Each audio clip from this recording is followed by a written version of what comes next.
Welcome, brave listeners, to Wilhelm Presents Frightening Tales. I'm your host, Wilhelm. Tune in each week where I entertain my listeners with another dark and creepy tale of the paranormal, donated by authors from all over the world. If you are an author of some paranormal fiction and would like to share a story with my listeners, please submit one at frighteningtales.com.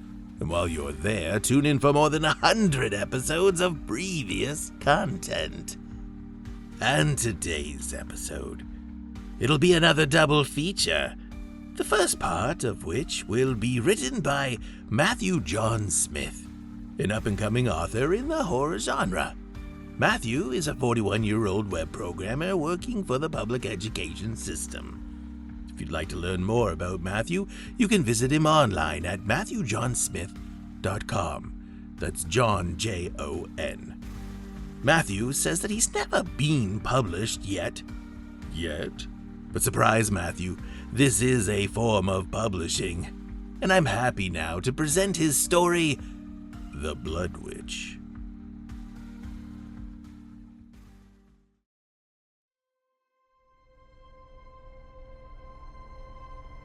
Dear listener, let me introduce you to a man named Damien Middleditch.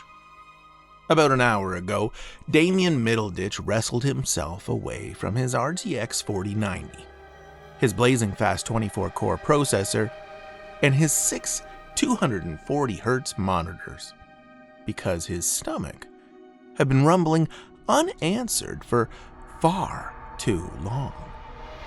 He had been driving his hunger back by satiating himself on the cries of his opponents. The cries of those he dubbed spoiled brats were the most appetizing.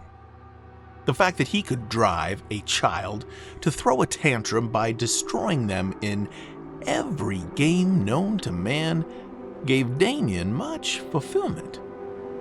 The last round of death matches had featured a crying little girl, and Damon had particularly enjoyed destroying the 9-year-old, who was probably told she could finally play on her older brother's console for the first time.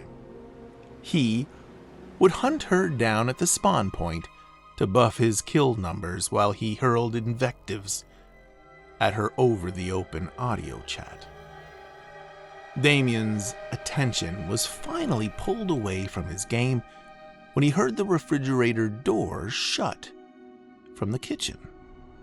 That sound, which hinted that his pretty roommate may have left some food in the fridge, along with the gurgling calls of his own suffering stomach, brought Damien to the kitchen, where he opened the refrigerator door to behold the most beautiful sandwich that his eyes had ever seen. The bread was toasted perfectly. He could see flakes of golden brown and even just the slightest hint of char on the edges of the crust. Damien thought the bread looked like some sort of sourdough infused with provolone. Even though the bread had been toasted, he could still see fresh, stretchy bread and knew that it would be the right amount of doughy and crunchy.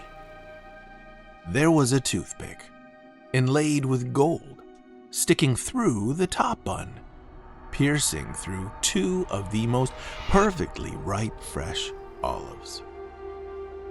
One black and one green. The underside of this toasted top slice was so generously smeared with an elegant spiced spread that the fragrant condiment encroached upon the sides of the bun. When Damien first gazed upon this godly confection, he was hit with its unbelievable beauty.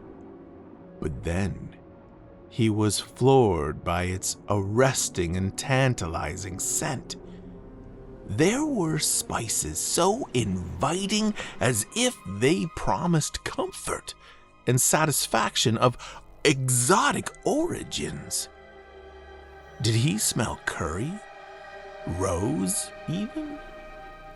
Damien suddenly felt that there were unknown pleasures that could await the soul of such finer quality than even the tears of spoiled children. The innards of the sandwich looked to be some kind of marvel, handpicked from a local secret gourmet deli. It consisted of layer after layer of the finest peppered prosciutto, carefully stacked with imperceptibly thin-cut slices of pastrami, and what appeared to be at least 3 different cheeses. Damien counted Gruyere, aged cheddar, and smoked Gouda at bare minimum.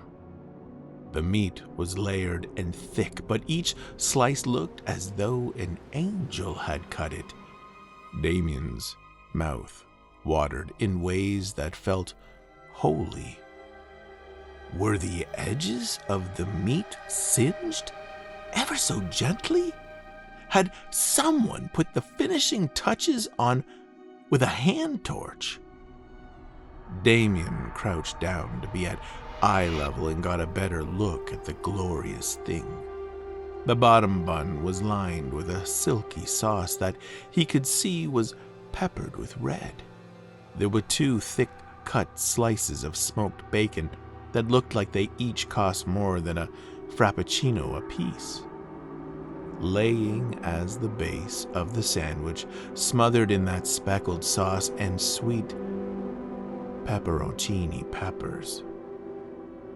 After basking in the glory for a moment more, Damien Middleditch snatched the sandwich from the refrigerator as if it were owed to him. He did not bother to grab the white porcelain platter it was sitting upon, because he had every intention of eating the whole sandwich without ever putting it down. He did not bother to find out whose sandwich it was. All that mattered was that it was still warm in his hands, as it was all his now. He was standing in the kitchen that he shared with his roommates when he took the first bite. Even the act of bringing the resplendent repast to his face had overdriven his senses with such a strange pleasure that he almost forgot his place and time. When he sunk his teeth in, Damien would have tasted something so delicious as to completely undo his sanity. But luckily for him, the taste of blood, metallic and coppery, was so strong and complete that all of his other senses were temporarily drowned out. Before he had time to realize that he was turning the white refrigerator into a priceless work of art, as if Pollock himself had decided to do a meditation on the sanguine, Damien felt a tremendous force struggling in his hands. The sandwich was fighting back. He instinctively struggled to hold on. It was only when Damien tried to scream for help that he realized his tongue was gone. What followed next was a wave of pain so strong that it caused Damien to squeeze the sandwich with a force that he did not know he possessed. This was to his advantage, because trying to hold on to the thing was like trying to hold on to a mad pig with your hands buttered. It was like the damn thing could propel itself by will alone. Was it pushing off of him? Off of the air itself? Damien was suddenly aware of sharp, throbbing numbness where his tongue used to be. There were screaming hollow craters in the roof and bottom of his mouth, like he had tried to eat an upright 2-sided knife. He began to choke on the gorge of blood that flowed from the wounds in his mouth. He reflexively turned his head down and let the blood flow so that he could breathe. This was Damien's fatal mistake. because the blood that poured from his mouth landed on the sandwich. And once it got a good splashing of blood, the beast's strength doubled. In the sandwich's next forceful push, Damien managed to hold on for a second before he went ass over head, slipping in the growing pool of his own blood and losing his grip on the cursed thing.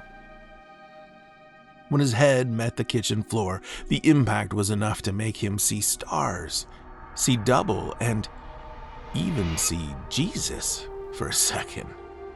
The last coherent image he took in was maroon droplets splashing into the air, droplets forced up from the impact of his head into the puddle.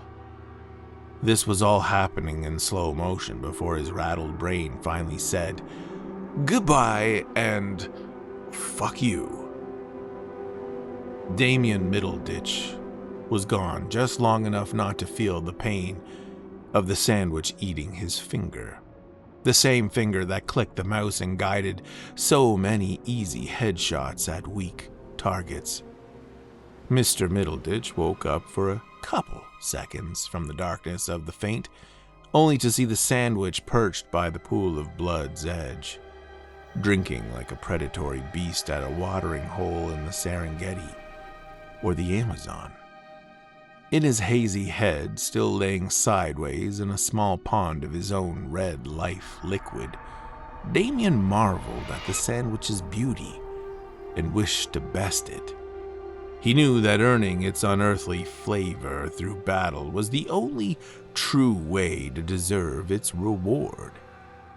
As he tried to sit up, he knocked his severed right index finger against the floor, and the pain in his hand shot through the rest of him like a seizing cramp, and Damien slipped in the unforgiving viscosity of his own blood again.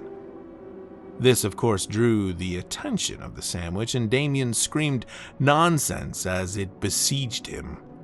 The crushing weight of the absurdity of his circumstances, mixed with an unrelenting reality of his pain, forced his mind to shut down once more. This brings us to the present, dear listener. Damien Middleditch awoke only minutes ago. His entire left hand was missing, just above the wrist. The fact that he was not passed out from the shock has surprised even himself. Maybe it was adrenaline or the will to survive, but when he awoke absolutely caked in blood that was now drying on him in splotchy patches, finally something took over and Damien Middleditch took some kind of action. Granted, the action he took was cowardly and stupid, but at least he did something. He even had the gumption to check the bathroom before he barricaded himself inside. Yes, he went for the bathroom, the last safe haven of man. That is where he is now, and that is where we will forever leave Damien. He is in the bathroom, missing his tongue, his right index finger, and his entire left hand. The pain is electrifying. What's the worst part? Damien Middleditch doesn't know where the fucking sandwich is, but he thinks he can hear it.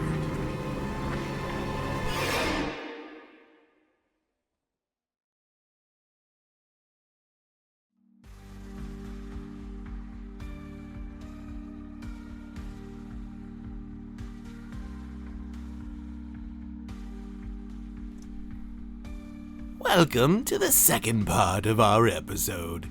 A tale written by Harlinn Draper, an American fiction author born in the charming town of Corbin, Kentucky.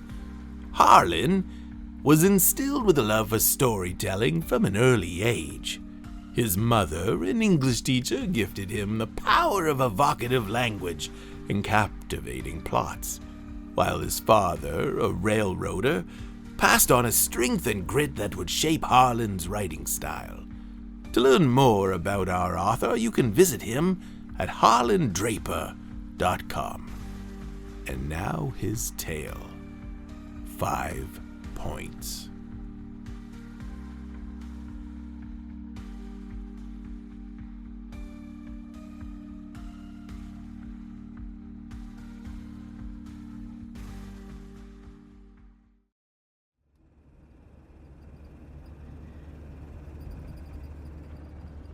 Where the hell are we?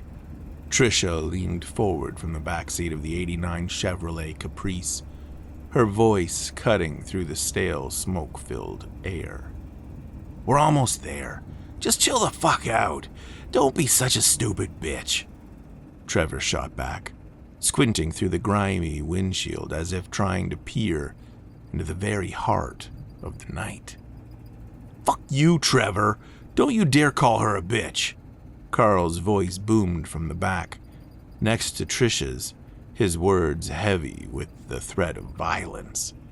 Guys, come on, we're almost there, Katie interjected, her tone a desperate plea for peace in the face of rising tensions. Trevor's voice dropped to a low, muddled growl. Just stop your fucking complaining, stupid assholes. You're about to see a fucking ghost. The 4 friends were on their way to 5 Points, a place of eerie legends and ghost stories. Native Americans once used the ancient burial grounds there to channel spirits from the other side. Do y'all even know what happened out here? Trevor asked, his words dripping with cryptic menace. Yeah, something about a train hitting a school bus and killing a bunch of kids, right? Carl replied, his voice tinged with a mix of curiosity and dread. You park on the tracks, honk your horn 3 times, and the train'll materialize. That's the story, isn't it? That's one of them, Trevor conceded, taking a long drag of his cigarette before flicking it out the window and making a sharp left turn. There's also the tunnel. You put your car in neutral, and the ghosts of those dead children will push you out. But that's not what I'm talking about. I'm talking about Patsy Crane and her mentally ill son, Gary Crane. Trevor's words hung in the air like a noose, tightening around the throats of his captive audience. See, Gary was an adult, probably in his 30s. He lived at home with his single mother, Patsy. Gary worked at the butcher shop the Amish owned, but Patsy, she thought she was a witch. She used to kidnap those little Amish kids on their way home from school, using their blood and body parts for her fucked up spells. And Gary? He chopped up the rest of the bodies and scattered the pieces across the railroad tracks. Trevor's voice, a guttural growl that seemed to claw its way out of the depths of the night, filled the car as he turned down the long, winding gravel driveway. The Chevy's ancient headlights barely pierced the darkness, their weak beams creating eerie, shifting shadows that creeped like tormented souls upon the overgrown weeds. Then, emerging from the abyssal void ahead, the farmhouse appeared in view, a skeletal relic of decay. Its rotting timbers moaned with the despairing sighs of a dying beast. Beside it, the railroad tracks stretched into the endless night, mute to forgotten tragedies. And from the limbs of a dead oak, a tire swing dangled, swaying as if nudged by the hands of the damned. If you listen to the wind, Katie whispered, her voice a mere wisp above the rustling leaves, her sorrowful wails echo on moonlit nights in the stillness. Carl and Trisha's laughter erupted, sharp and jarring, slicing through the tense air like a blade. Katie joined in, her mocking tone stoking the fire. "Yeah, you stupid motherfuckers think you're funny," Trevor snapped, his voice a venomous hiss that smothered the car in silence. "Wait till that bitch grabs you and pulls you into her world. You think I'm fucking around. You think this is a joke. I'm trying to show you fuckers some real ghost shit here." With a violent jerk, Trevor slammed the gear shift into park. The car shuddered to a halt. Before them, the house stood, a monstrous silhouette against the moonlit sky. This two-level farmhouse built in the 1800s with towering studs seemed to stretch up to the heavens. As they approached, it appeared to grow, a living, breathing entity, hungry for their presence. The wood creaked as they neared the front steps, each groan like the snapping of bones.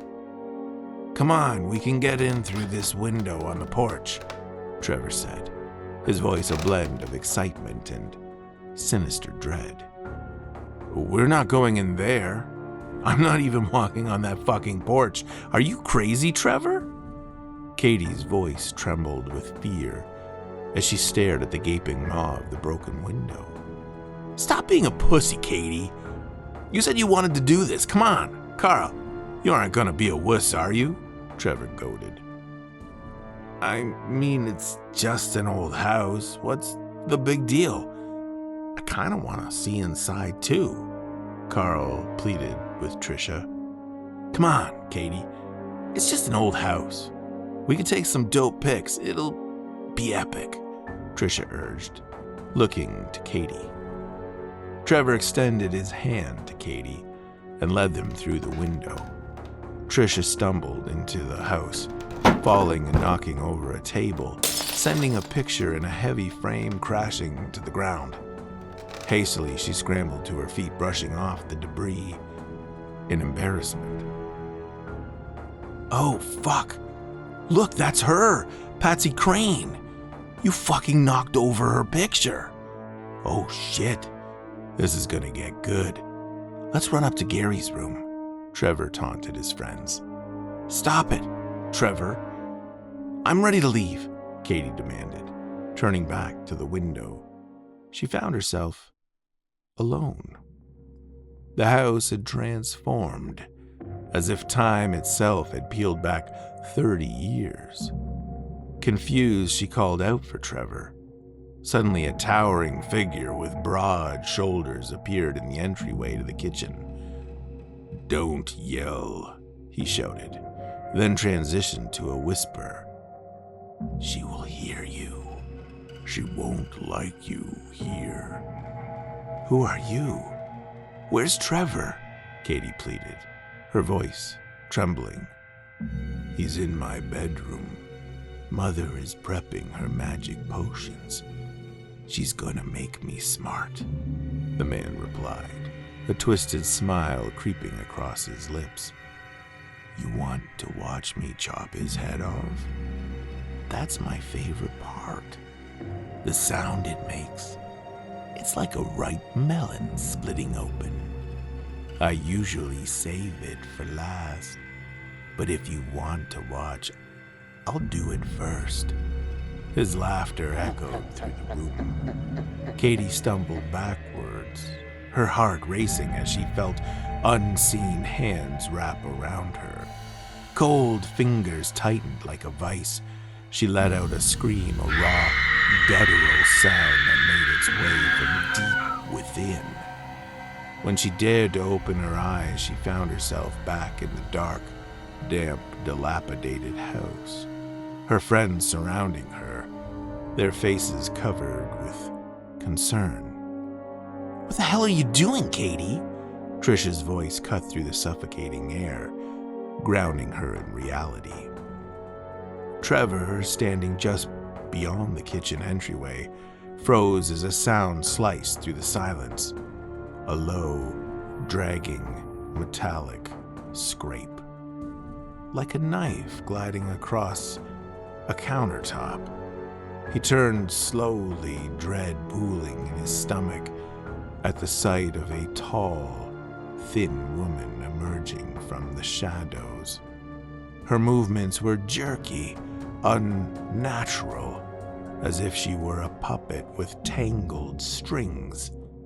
In her hand, she clutched a long, glistening knife, its blade reflecting the moonlight with a sinister sheen. Trevor's breath caught in his throat as her solid black eyes bore into him. Dark, coagulated blood oozing from her mouth and nose, splattering the floor in clumps.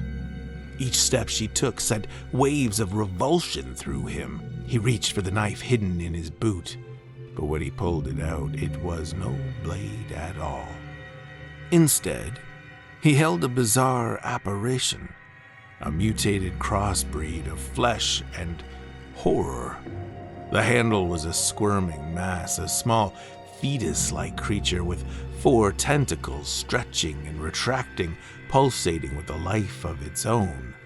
It let out a wailing cry that echoed in his mind, drowning out all rational thought. Trevor's eyes locked with the creature's, and in that moment, the weight of his body seemed to dissolve, leaving him suspended in a void. Silence enveloped him like a blanket, stretching time to an unbearable length. Then the deep, gasping breaths of the woman before him shattered the stillness, a sound that resonated with both malice and hunger, as if she were savoring the moment before the feast. Trevor snapped around, adrenaline surging through his veins, the grotesque creature in his grasp forgotten. He focused on the witch, her presence creeping like a dark cloud, and with a primal roar, he lunged forward, driving his knife deep into her chest. The blade sank into her flesh with a sickening squelch, and he felt a momentary thrill of triumph. But then, something horrific happened. As the knife pierced her, the witch let out a spine-chilling scream that echoed through the house, reverberating off the damp walls. In an instant, the figure began to shimmer and shift, the dark, twisted features warping like melting wax. Trevor stumbled back, eyes wide with disbelief, as the witch transformed before him. The blackness of her eyes faded, replaced by familiar blue, and the blood-soaked visage morphed into Katie's face, her expression twisted in pain and confusion. "Trevor, no!" she cried, her voice now a desperate plea. But it was too late.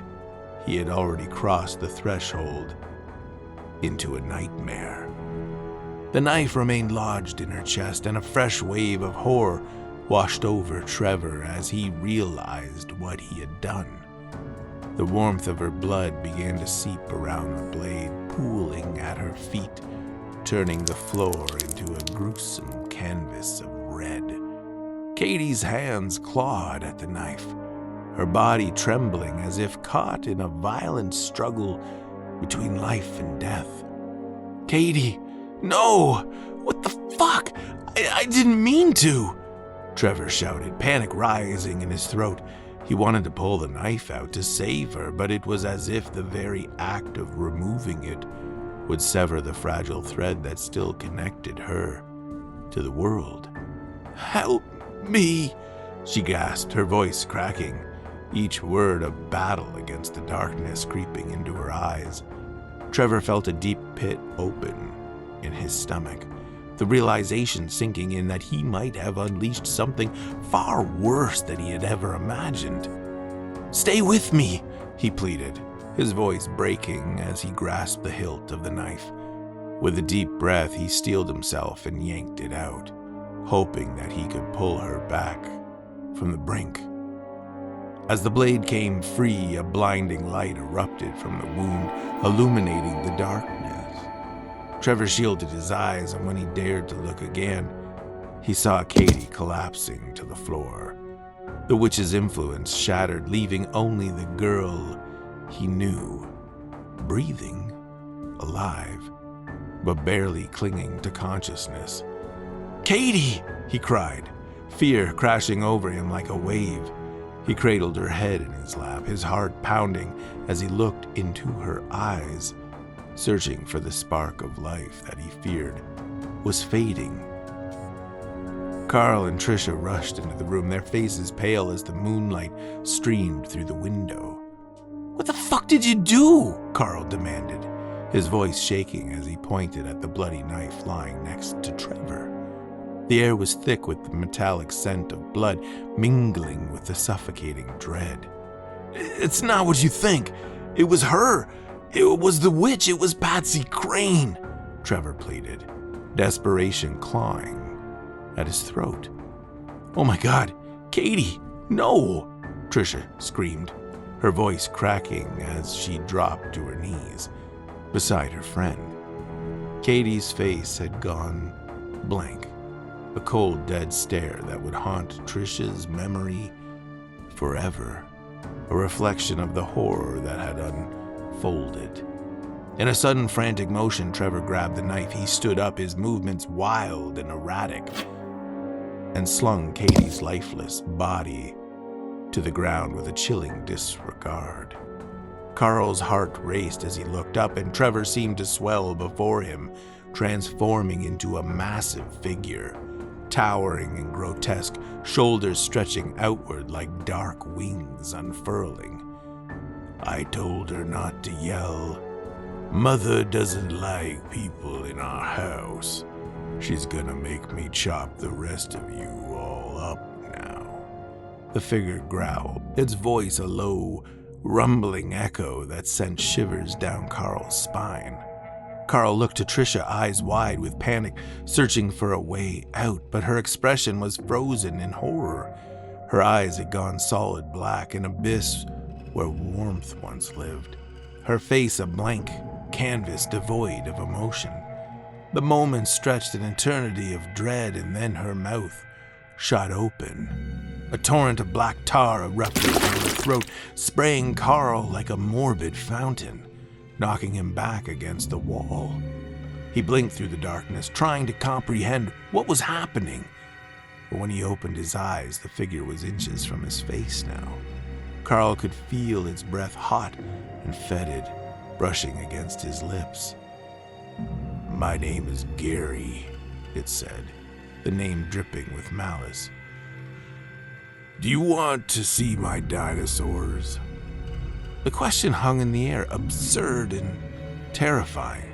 Before he could respond, Gary grabbed Carl by the throat, lifting him off the ground with an ease that belied the bulk of his form. Carl's vision blurred as he felt the life being squeezed from him, his eyes bulging, face swelling, panic igniting in his chest. Gary pressed harder, a jolting motion forcing Carl's tongue out, blood bursting from his eye sockets as they threatened to pop. A scream tore from Carl's throat, raw and desperate. With a brutal, sudden ferocity, Gary slammed Carl's head against the wall 3 times in rapid succession, each impact sending a shockwave of agony through his skull. Blood gushed from his eyes and ears, the room spinning into a whirlpool of darkness. Then, as if pulled from a nightmare, Trisha was transported. She was outside, daylight spilling over her like a warm embrace. An older woman hung sheets on a clothesline, the fabric fluttering in the breeze, while a pudgy little boy swung on a tire swing, laughter ringing out like a distant bell. She stood on the railroad tracks beside a tall, beautiful farmhouse, the very same one that now stood in decay, its glory long forgotten. The boy swung higher, and then he turned, his gaze locking onto hers, with a knowingness that sent a chill through her. She felt trapped in a dream, but knew she wasn't supposed to be seen. When she looked back at the woman, she had vanished, swallowed by the sunlit air. Just then, a soft breath brushed against the back of her neck. "Trisha," an elderly voice whispered, sending a jolt of ice through her veins. She turned quickly, and there was Katie, tears streaming from her eyes, a gaping knife wound in her chest, the blood a bright crimson against her pale skin. "Trisha, why did you kill us all?" Katie's voice was haunting, echoing the guilt that gnawed at Trisha's soul. Just as she felt the urge to reach out for her friend, a shock of reality pulled her back, dragging her from the dreamlike state. She found herself back inside the house, the nightmare reasserting itself with brutal clarity. Carl lay dead on the floor, his eyes vacant and unseeing, and Katie's lifeless form was next to him. Standing in front of the window, bathed in eerie moonlight, was Trevor, knife in hand. Carl and Katie started to rise up in a twitching, erratic fashion, their bodies jerking unnaturally as if animated by some unseen force. As they stood, their forms twisted and morphed, reshaping into a witch, Patsy Crane, and her son, Gary Crane. Sinister smiles spreading across their faces, they stood next to Trevor, a triumvirate of malice. Their eyes beamed with a hunger that sent a wave of fear through Trisha. Slowly they crept towards her, a nightmarish procession of shadow and gore. Trisha squeezed her eyes shut, desperately trying to retreat into the sanctuary of her mind. She could feel their presence as she fought to escape the horror unfolding before her. She remembered images of her childhood, those precious days when the world was a canvas of innocence and joy. She could almost hear the distant laughter of her younger self ringing in her ears, the sound a sweet melody that danced through the air like sunlight filtering through leaves. There she was, running barefoot across the lush green grass of her backyard, the blades cool beneath her feet. Her father would be nearby, his laughter calming like the gentle tones of wind chimes in a summer breeze. In those moments, everything felt possible. The sky was a vivid blue dotted with puffy white clouds that seemed to drift lazily, and the scent of freshly cut grass and the sweet aroma of blooming flowers. They would play games, building forts made of blankets and imagination. Those beautiful memories had always been her refuge. But now, as the shadows drew closer, she could feel the warmth of those memories slipping. The creeping figures, Patsy and Gary, were a dark contrast to the sunlit days of her youth. Their smiles twisted a mockery of the joy she once knew. Breathing deeply, she tried to hold on to the scent of summer, the sound of laughter, but the encroaching darkness was relentless, threatening to swallow her whole. She opened her eyes, hoping to find warmth in the light of her memories, but the shadows were there. Panic surged within her, a tidal wave crashing against the fragile shore of her recollections. Yet even as terror gripped her, she clung to the images of her father, his laughter like a lifeline, urging her to stand firm against the encroaching storm. "Remember," he would say, his voice rich and warm, "no matter how dark it gets, you carry the light inside you." And in that moment of despair, Trisha felt the flicker of that light, a stubborn ember refusing to be extinguished, pushing back against the shadows that threatened to consume her. But when she opened her eyes again, hoping to find the nightmare had dissipated, she was met with a horrific sight. Trevor was squatting in front of her, his face twisted into a mask of rage and madness. With a sudden vicious motion, he plunged the knife into her flesh over and over, each stab a brutal punctuation mark in the discord of her screams. Blood sprayed into the air like a morbid fountain, splattering the walls and ceiling, painting the room in shades of dark red. Trevor's mind reeled as he found himself standing in an abandoned house, the echoes of his friend's last moments reverberating in his skull. He looked around, disoriented, confusion gripping him like a vice. Blood pooled around him, a macabre halo, and the bodies of Carl, Katie, and Trisha lay in a bloody mess on the floor, their faces frozen in expressions of horror. He staggered back as he tried to piece together the fragments of what had just happened. The memories were shards of glass, sharp and dangerous, slipping through his fingers. Panic clawed at his throat, but then his gaze fell to the kitchen, where a large meat cleaver gleamed under the faint light. An instinct surged within him as he approached the cleaver, its weight oddly familiar in his trembling hand. The metal was cold, but it pulsed with a dark energy that flowed through his veins, calling to part of him he couldn't understand but instinctively recognized. As he gripped the handle, he could hear the whispers of the witch and her son, their laughter creeping through his mind, wrapping around his thoughts. "Chop them up," they seemed to hiss, their voices a sinister chorus. "Spread them on the tracks." The words echoed, reverberating through the air. He stared at the bodies sprawled before him, their once familiar faces now contorted and lifeless. Memories of laughter and friendship warped into a nightmare. The cleaver felt natural in his grasp, as if it had been forged from the very essence of his soul. It was an extension of himself, an instrument of a fate he could not escape. And a twisted smile crept across his face.